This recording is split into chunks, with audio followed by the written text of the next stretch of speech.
3-week silent treatment backfired so badly he came home one day and I wasn't there. My husband Greg and I were married for 14 years. He had one move whenever he didn't get his way: silence. Not the kind where someone needs space to cool down. The kind designed to make you feel like you don't exist. It started 6 months into the marriage. I bought a couch without asking him first. He didn't speak to me for 4 days. I returned the couch the next morning and apologized until my throat was sore. That became the pattern. If I visited my sister without telling him first, 2 days of silence. If I disagreed with how he handled money, 5 days. If I suggested he was wrong about anything at all, he'd go so quiet you'd forget another person lived in the house.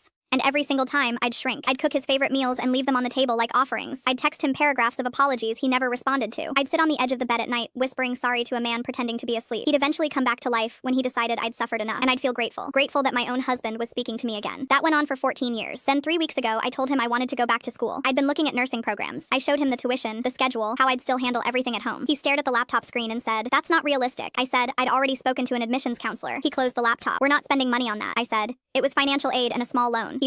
I said no. I told him this mattered to me. He walked out of the room, and just like that, the house went dead. Day 1, I cried in the bathroom. Day 2, I almost drove to the store to buy ingredients for his favorite lasagna. I got my keys. I stood at the front door. And for the first time in 14 years, I asked myself something. Why am I about to cook a 4-hour meal for a man who won't look at me because I want to go to school? I put the keys down. I sat at the kitchen table and opened the laptop he'd closed. Day 3, he walked through the living room without glancing at me. I was filling out the application. I didn't look up. Day 4, I called my sister for the first time in months. She asked why I sounded different. I said I didn't know yet. Day 5, I submitted the application. My hands were shaking, but I hit send. Day 6, I started walking in the mornings, then 2 miles, then 3. I came home with color in my cheeks and energy I hadn't felt in years. Greg noticed. He looked confused. Day 7, I rearranged the living room, moved his recliner out of the center, and put the reading chair by the window where the light comes in. He stared at it when he came downstairs. I was already reading. Day 8, I stopped cooking his meals. I made food for myself and the kids. His plate wasn't on the table. He opened the fridge and stood there for a long time. Day 9, I dug out old photo albums from before the marriage. I barely recognized the woman in them. She was laughing. She looked free. I decided I wanted to meet her again. Day 10, something broke open inside me. The silence wasn't a punishment anymore. It was the first honest space I'd had in 14 years. No one was monitoring my words. No one was grading my opinions. No one was deciding whether I deserved a response. I could breathe. Days 11 through 15, I painted the bedroom a color I loved without asking. I enrolled the kids in swim lessons I'd wanted for months.